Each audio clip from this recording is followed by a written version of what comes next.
if modernism is worth anything, then it should carry us to a sense of the fragileness of knowing. You know, there are no Platonic archetypes. Gödel showed that simple arithmetic is fraught with uncertainty.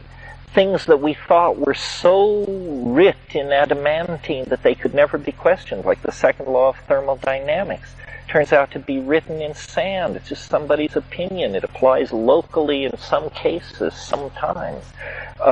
So the way to live with a mind in the world, with a human mind in the world, is not to believe things. That's childish. It's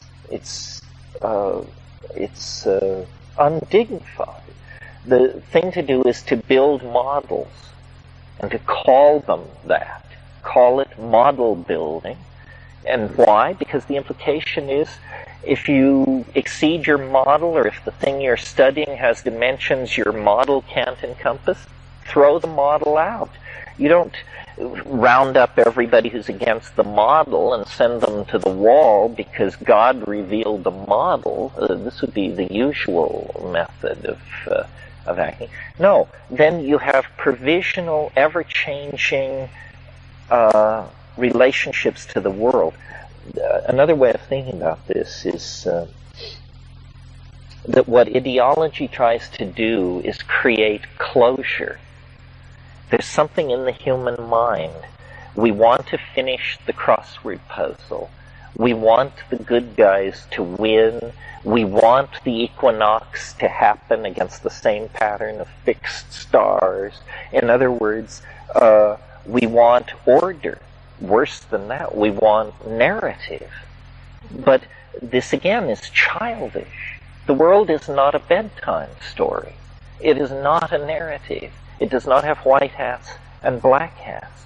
And so part of this growing up thing, or growing beyond culture, or de-neotenizing one's psyche, is to accept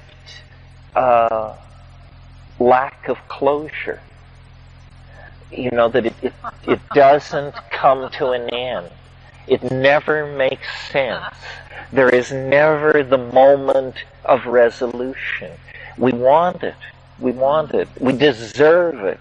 But it ain't in the cards. Everything always transmutes itself and opens up new avenues of possibility. So learning to live without closure. And I think this is very hard for people, you know. I think, and a lot of decent impulses serve this and tend to make people more neurotic.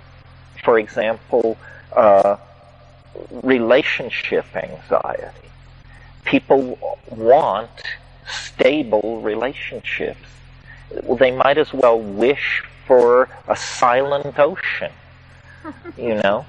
All wishing for stable relationships brings you is further anxiety about your obviously unstable relationship. People want answers.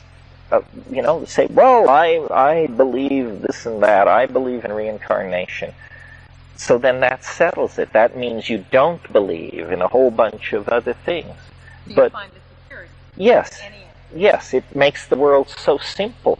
But you can make the world so simple, you can just tile over every open question with a dogmatic position.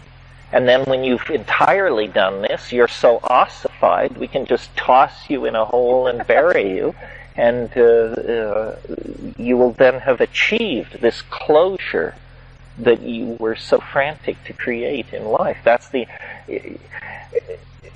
that wonderful line from the movie HUD where he says, the only peace you ever know is when they lower the box. Well, you might as well get used to that. And if that's your idea of where you want to go, well, I don't know. It's not my idea of where I want to go. You know that place in Andrew Marvell's poem to his coy mistress, where he says, the grave's a lovely private place, but none do there, I think, embrace. Always at my back I hear Time's winged chariot hurrying near, so get your bloomers off and get over here. A paraphrase, admitted, but that was thought.